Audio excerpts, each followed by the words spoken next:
유촉새라는 구독자분이 제 유튜브에 어떤 댓글을 다셨어요. 이 댓글에 대해서 답변이라고 할까요? 뭐 그런 걸 드리는 시간을 한번 가져보도록 하겠습니다. 경제에 대한 얘기입니다. 시장경제가 제대로 작동하기 위해 가장 중요한 가치는 공정이라 생각을 합니다. 맞습니다. 정확한 표현입니다. 문재인 정권의 좌파적 경제 정책이 반시장적인 것은 사실입니다. 하지만 우파들이 주장하는 시장경제도 일관성이 부족하다 생각합니다. 좌파적인 복지 포퓰리즘은 비난하지만 대기업의 불공정 거래 행위, 독과점, 담합 등의 시장 교란에 대해서는 비판하지 않지요. 우파들이 이렇다는 거예요. 이 유촉새님은 특히 재벌들의 불법 상속, 순환 출자, 오너 일가의 주주 권익 침해, 정경 유착 등의 문제에는 방어 논리를 만들어주기 급급하죠. 산업화 시기 정부의 특혜 제공으로 성장한 재벌들이 대부분이지요. 우파들도 많은 반성이 필요하다 생각합니다. 우파가 가져야 될 시대 정신은 공정과 법치가 아닐까요? 이렇게 말씀을 하셨네요. 근데 뭐 한 절반은 맞는 말이고 절반은 좀 오해가 있다.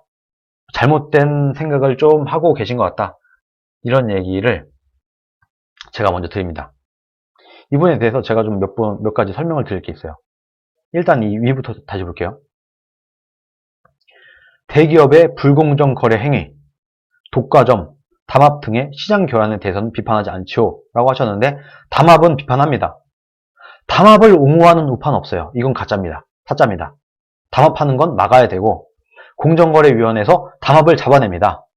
지금 김상조의 공정거래위원회는 정말 나라를 말아먹는, 경제를 말아먹는 좀 미친 짓도 하고 있지만 담합은 잡아야 됩니다. 담합은.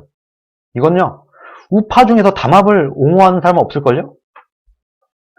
불공정 거래 행위. 이 불공정 거래 행위가 정확히 어떤 건지 모르겠는데 불공정 거래 행위도 잡아내는 게 맞습니다. 그런데 독과점은 약간 얘기가 달라요. 독과점, 독점. 독점을 나쁘다고 보면 안 됩니다. 여러분, 독점은 어떻게 해야 독과점을 할 수 있을까요? 내가 독과점을 하고 싶어. 모든 기업은 독과점을 하고 싶어 합니다. 모든 기업은 내가 자전거 회사가 됐든 자동차 회사가 됐든 예를 들어 현대자동차예요. 현대자동차는 전 세계에 독점으로 자동차를 팔고 싶죠. 근데 그게 안 되죠. 왜? 경쟁자가 있으니까. 그런데 독과점이 될 수 있는 사례들이 있어요. 원칙도 있어요. 어떻게 해야지 독과점을 할 수 있냐? 일단은 특허를 내면 됩니다. 특허를 내게 되면 독과점을 할 수가 있어요. 그런데 이거는 봐줘야 되는 게 특허를 냈다는 말은 세상에 없던 뭔가를 만들어냈다는 얘기인 겁니다. 그러면 특허가 없이 특허를 낸 사람에게 독과점을 보장을 안 해주면 누가 개발을 하고 발명을 해내고 세상에 없던 뭔가를 만들어냈겠습니까? 이거는요. 인정을 해줘야 돼요. 세상에 없던 뭔가를 만들어내면 독과점을 할 수 있다. 특허를 내면 이것은 인정해 줘야 된다. 전 세계에 존재하지 않았던 뭔가를 만들어냈기 때문에 그거는 독과점이 아니 없는 것보단 나니까. 원래는 없었어. 어떤 물건이나 어떤 게 없었어. 어떤 상품이 없었어. 그런데 누군가가 발명을 해냈어. 그건 독과점이 되죠. 독과점을 우리가 방어를 해줘야죠. 특허로 보호를 해줘야죠. 오히려. 그래서 특허를 냈을 때는 독과점이 되는데 이거는 이 과거와 현재를 비교해 볼 때는 원래 세상에 존재하지 않던 것을 만들어냈으므로 우리한테는 해될 게 없어요. 독과점을 해서 우리한테 무슨 해가 되느냐 이걸 한번 생각해 봐야 되는 겁니다. 특허로 인한 독과점은 우리한테 해가 없다. 오히려 세상에 없던 것을 만들어냈기 때문에 오히려 우리에게 더 이롭다.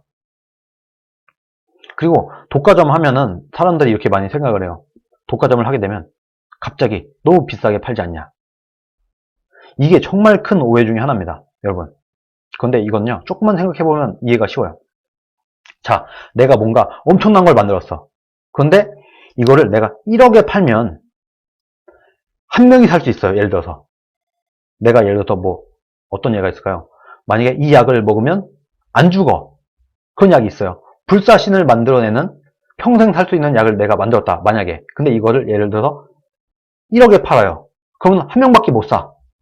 그런데 만약에 이것을 2천만 원에 팔면은 이것을 100명이 살 수 있어요. 그러면 여러분 같으면 얼마에 팔겠습니까? 이 약을, 불로장생할 수 있는 약을 내가 발명을 했다. 그럼 여러분 같으면 얼마에 팔까요? 무지막지하게 비싸게 팔까요? 실제로 그렇게 안 됩니다.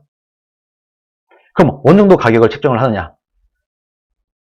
정말 소수의 부자들만 살 수 있도록 해서 내놓는 것보다는 그래도 많은 사람들이 살 수 있을 정도의 액수로 내리게 됩니다. 왜? 그래야지 나한테 더 이익이거든요. 차라리 1,000만 원에 수백 명한테 파는 게 나은 겁니다. 1억을 받고 몇 명한테 파느니 1,000만 원을 받고 훨씬 더 많은 사람한테 파는 게 저한테 더 이익이에요. 그래서 정작 이런 일이 일어날 때는 실제로 그렇게 비싸게 팔지 않게 됩니다. 실제로 시장에 나오게 되면 엄청나게 비싸게 팔 거야. 독과점을 하게 되면 무지막지하게 비싸게 팔 거야. 실제로 그렇게 되지 않습니다. 그리고 또 하나 독과점이 될 때가 있어요. 그게 뭐냐? 아주 품질이 좋고 가격이 쌀 때, 그럼 독과점이 됩니다. 독과점이 형성이 됩니다. 이 독과점은 어떻게 해야지 깨지냐? 누군가가 비슷한 제품을 비슷한 가격으로 내놓게 되면은 독과점이 깨집니다. 아니면은 누군가가 더 좋은 제품을 더 싸게 팔면은 독과점이 깨지게 됩니다. 누구나 독과점을 하고 싶어요. 누구나 독점으로 팔고 싶어요. 모든 상품을. 근데 그러기는요, 정말 어렵습니다. 세상에 어떤 물건을 발명해내든가 아니면은 정말 좋은 품질의 물건을 아주 싸게 팔아야 돼요. 그래야지 독과점을 할 수 있습니다. 그래서 이 독과점은 잡을 필요가 없어요. 엄밀히 말하면. 정말 좋은 겁니다. 독과점 아무나 못해요. 모든 기업들은 독과점 판매를 하고 싶어 합니다. 그런데 이게 쉽지 않습니다. 정말 쉽지 않습니다. 독과점은 시장에게, 우리 소비자에게 해를 입히지 않습니다. 해를 끼치지 않습니다. 그래서 이것은 좀 다른 얘기고, 담합과 불공정 거래 행위는 막아야 됩니다. 이것은 맞습니다. 그런데 자칫 이런 생각이 들어요. 불공정 거래 행위라고 하면 일감 몰아주기를 말하는 거 아닌가, 이런 생각이 또 들기도 하거든요. 그런데 이 일감 몰아주기는 상속세를 폐지하면 사라집니다. 일감 몰아주기는. 이거는 밑에 상속세도 나오기 때문에 같이 한번 말씀드릴게요. 등의 시장 교란에 대해서는 비판하지 않죠. 독과점은 충분히 말씀드렸고, 담합과 불공정 거래 행위는 우파들도 비판을 하고 있습니다. 저도 비판을 합니다.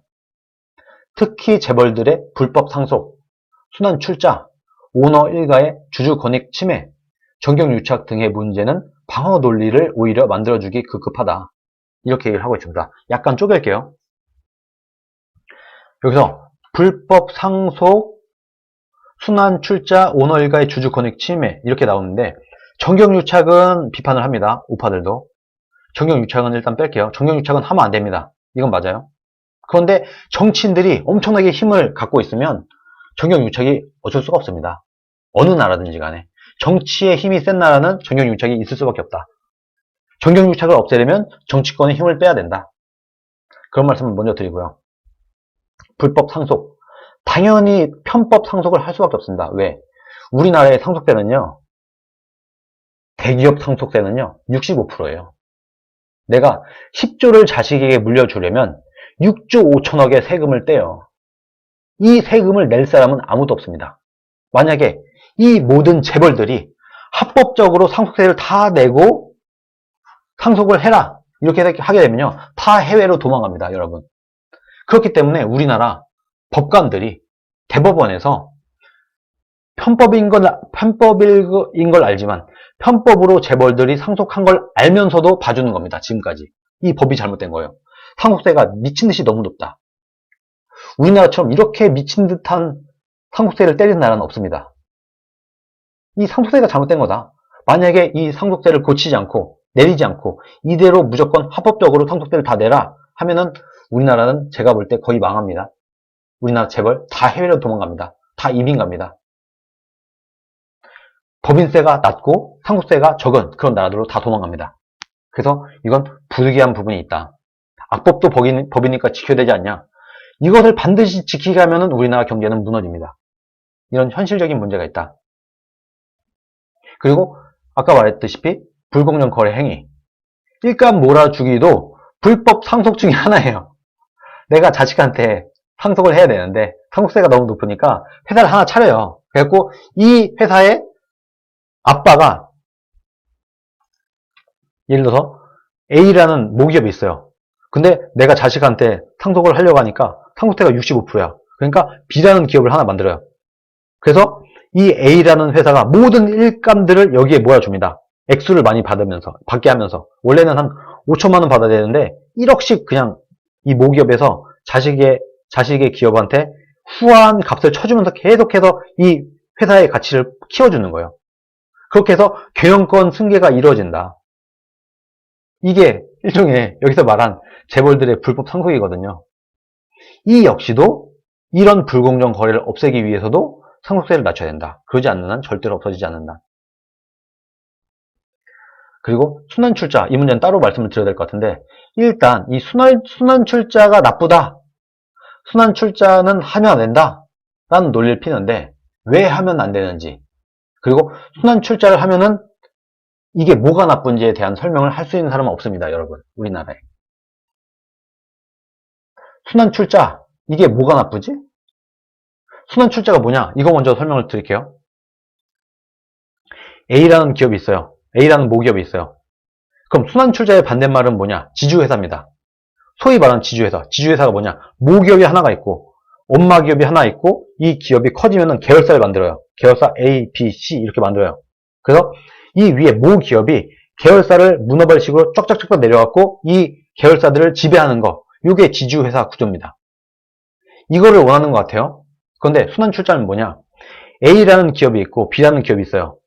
근데 이게 모기업이고 자기업이고 이렇게 수직으로 지주회사가 이 밑에 있는 자회사를 경영하는 게 아니라 거의 대등한 위치에 있는 것처럼 보이는데 이 A라는 모회사가 출자를 해요. 돈을 투자를 해요. 그래서 어느 정도 지분을 확보를 한 다음에 회사를 하나 차려요. 그래서 여기에 있는 지분을 일부를 떼내와갖고 뭔가에 투자를 만들어내면서 또 하나의 회사가 차려집니다. 그런데 이 모회사의 돈은 줄어들지 않아요. 그냥 이 모회사의 돈은 이 회사에 투자를 했을 뿐이에요. 그래서 하나의 회사가 더 만들어지고 이 회사도 만들어진 이 회사도 또 C라는 기업을 만들고 여기에 또 출자를 합니다. 이렇게 해서 연결고리가 만들어져요. 그럼 또 얘도 또 출자를 해서 또 회사를 하나 만들고 이렇게 해서 쭉쭉쭉쭉 나가게 되면서 마지막에 A, B, C, D, E 하다가 이 회사가 만들어졌는데 이 회사가 또 투자를 해서 원래 모기업이었던 A라는 회사에 지분 참여를 할 수 있겠죠. 그렇게 되면 한 바퀴가 돌지 않습니까? 요거를 순환출자라고 부릅니다. 그런데 이 순환출자가 왜 나쁜가요? 누구한테 피해를 주나요? 없습니다. 여러분, 뭔가 이상해 보일 수는 있어요. 야, 왜 이렇게 하지? 왜 A라는 회사가 출자를 해서 B에 투자를 하고 B는 C를 만들고 C는 D를 만들고 D는 E를 만들어서 E는 또 왜 A에 또 투자를 하면서 이 순환구조를 만들지? 뭔가 이상해. 라고 얘기는 하지만 여기서 손해보는 사람이 아무도 없다. 이거를 못하게 하면 어떻게 될까요? 이걸 못하게 하면은 투자가 일어나지 않는 거죠. 우리나라에. 투자가 일어나지 않게 되는 겁니다. 그걸 원하세요? 여기서 손해보거나 피해보는 사람이 없다. 왜 순환출자를 못하게 하느냐? 해가 없어요. 우리나라에 해댈 게 없어요. 대한민국에 해댈 것도 없고 누구한테 피해 주는 것도 없고 어떤 주주에게 피해를 주는 것도 없습니다. 아무도 피해를 보지 않아. 그런데 순환출자 뭔가 이상해. 왜 이렇게 출자 연결고리가 만들어져? 하고 뭔가 싫어하는데 실제로 피해보는 사람은 없습니다. 이게 순환출자입니다. 별 문제가 없어요. 그냥 해도 돼요. 기업들이 알아서 판단할 문제인 겁니다. 기업 오너가 뭐 회장 이런 사람이 내가 지주회사를 해서 자회사를 만들어서 이 회사를 경영을 할지 아니면 순환출자를 해가고 이 전체 회사를 경영을 할지 이거는 오너가 결정할 문제인 거지 여기서 피해보는 사람이 없다. 이게 가장 포인트입니다.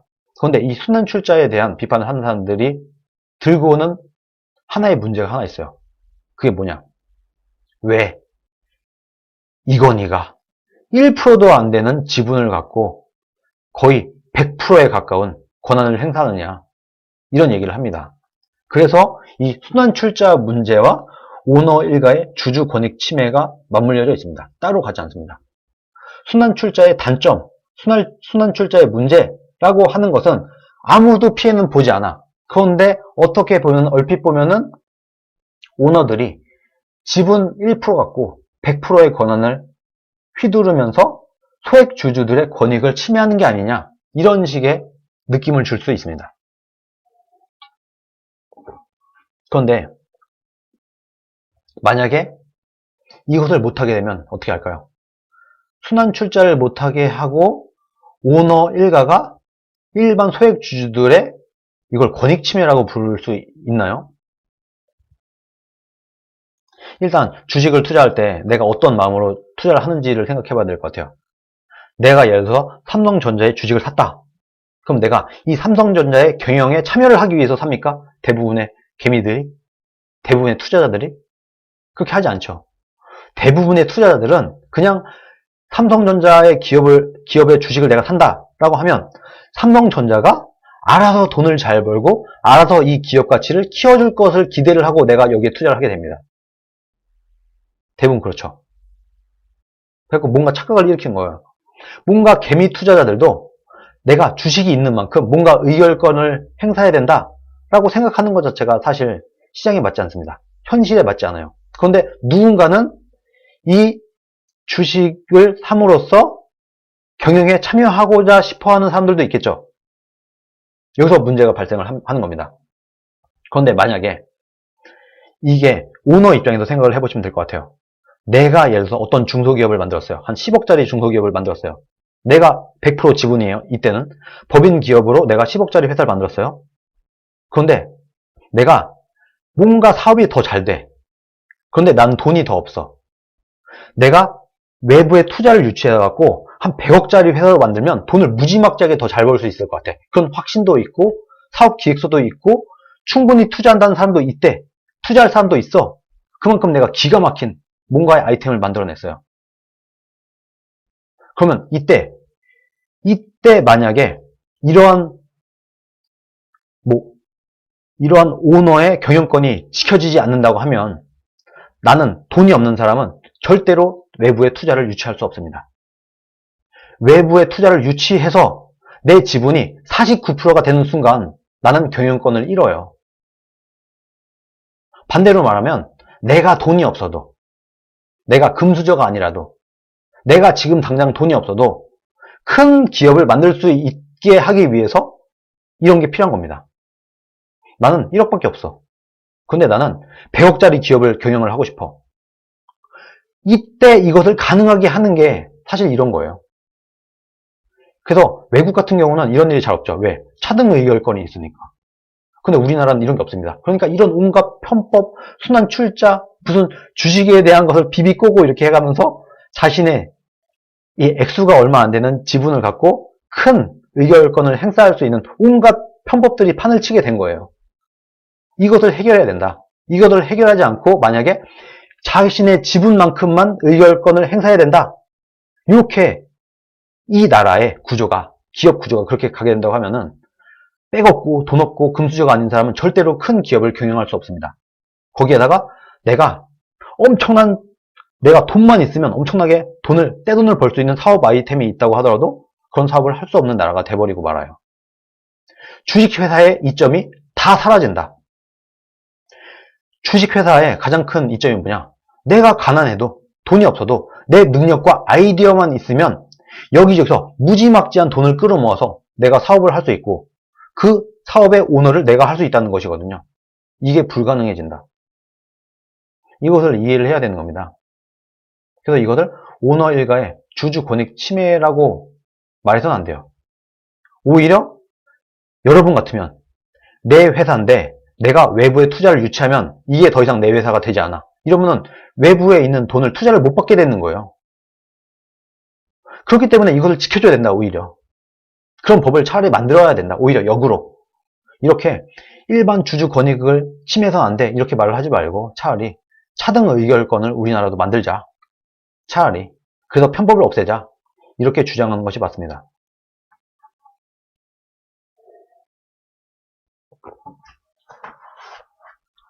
정경유착. 이건 하면 안 됩니다. 근데 정치권의 힘이 너무 세서 경제인들을 쥐고 흔들 정도가 되면 정경유착이 일어납니다. 이 정경유착은 뭐 경제인들이 어떻게든 정치인들을 구워 삶았다고 볼 수도 있겠지만 그만큼 정치인들의 힘이 세기 때문이에요. 정치인들의 힘이 약해지게 된다고 하면 정경유착은 사라집니다. 그래서 저는요, 대통령이 됐든 국회의원이 됐든 모든 정치인들의 힘이 약해지길 바랍니다. 자유주의자들은 다 그렇게 생각을 합니다. 이 위의 부분은 어느 정도 해명이 되었으리라고, 우회가 풀렸으리라고 생각을 합니다. 자, 산업화 시기 정부의 특혜 제공으로 성장한 재벌들이 대부분이죠. 이렇게 말씀을 하시는데 이 부분에도 약간 오해가 있어요. 산업화 시기에, 박정희 시기를 말하는 거죠. 이때 정부의 특혜 제공으로 성장한 재벌들이 있죠. 그런데 특정 재벌들에게만 특혜를 줬냐? 그건 아니었습니다. 인센티브를 줬을 뿐입니다. 박정희는. 박정희 시대에 왜 재벌들이 많이 생겼냐? 지금 우리가 하고 있는 것과 거꾸로 했어요. 지금 우리나라는 경제정책을 어떻게 피냐? 일을 못하는 사람, 중소기업, 뭔가 성과가 없는 사람, 어려운 사람, 이런 사람들에게 지원을 합니다. 그리고 일을 잘하고 돈을 잘 벌고 국제사회에서 기가 막히게 싸워서 이겨내는 이런 기업에게는 세금을 왕창 떼고 있죠. 지금. 이것에 정반대로 했던 게 박정희 시대입니다. 지금 생각을 해보세요. 우리나라. 뭐 어려운데, 열악한데, 뭔가 안 되는데, 실패한 사람, 이런 사람들에게 엄청나게 지원을 해주고 있어요. 지금. 그리고 잘 나가는 사람, 능력 있는 사람, 이런 사람들에게 세금을 왕창 뽑고 있습니다. 그런데 박정희 시대는 반대로 했습니다. 지금과 정반대. 오히려 능력이 있고, 일을 잘하고, 경쟁력 있고, 수출해서 성과를 내고, 이런 기업에 더 투자를 해줬습니다. 인센티브를 더 줬어요. 가장 잘한 기업부터 순차대로 혜택을 주고 인센티브를 줬다. 이건요, 기본 베이스는 똑같았습니다. 1등 기업의 가장 큰 지원, 2등 기업의 두 번째로 지원, 3등 기업의 세 번째로 지원, 이렇게 했었습니다. 그래갖고 그 기업들이 재벌로 다 성장한 것이다. 지금은 거꾸로예요. 지금은 1등 기업에게 가장 많은 세금, 2등 기업에게 두 번째로 많은 세금, 3등 기업에게 세 번째로 받은 세금을 걷어다가 꼴찌 기업, 망하는 기업, 망할지도 모르는 기업, 뭐 중소기업을 키우기 위한 투자, 이 짓을 지금 계속해서 하고 있습니다. 일부 뭐 현대, 삼성 이런 거, LG 이런 걸 말하는 것 같아요. 그런데 그 사람들 딱딱 꽂아갖고 야 너네만 우리가 특혜를 줄게 이렇게 해서 오늘날 대기업이 생긴 게 아니라, 그런 게 아니라 똑같은 환경에서 인센티브를 준 것이다. 야 잘하는 놈 내가 밀어준다. 1등한텐 내가 100만원, 2등한텐 80만원, 3등한텐 50만원. 말하자면 이렇게 잘하는 사람한테 더 전폭적인 지원을 해줬다. 축구로 따지면 이런 거예요. 축구로 따지면 박지성 같은 사람, 손흥민 같은 사람, 이런 사람한테 전폭적으로 밀어주는 거예요. 야, 너 잘하네? 박지성 나왔어? 손흥민 나왔어? 너 잘 나가니까 내가 국가가 열심히 밀어줄게. 너 더 잘하라고. 이렇게 했었던 거예요. 박정희 때는. 그렇게 해서 큰 겁니다. 근데 지금 우리나라 어떻게 하느냐? 야, 손흥민, 박지성, 너 지금 잘 나가지? 잘하지? 그러니까 돈 내놔. 돈 내놔. 니네 세금으로 정말 못하는 애. 어디 구석에서 프로로 간신히 밥도 못 벌어 먹고 사는 사람, 그 사람 우리가 도와줘야 돼. 지금 이러고 있는 거거든요. 어떻게 해야 그 나라가 세계 시장에서 성공할 수 있겠습니까? 여러분. 새마을운동도 잘하는 동네에 지원이 더 갔다고 하더라고요. 맞습니다. 지금과 거꾸로예요.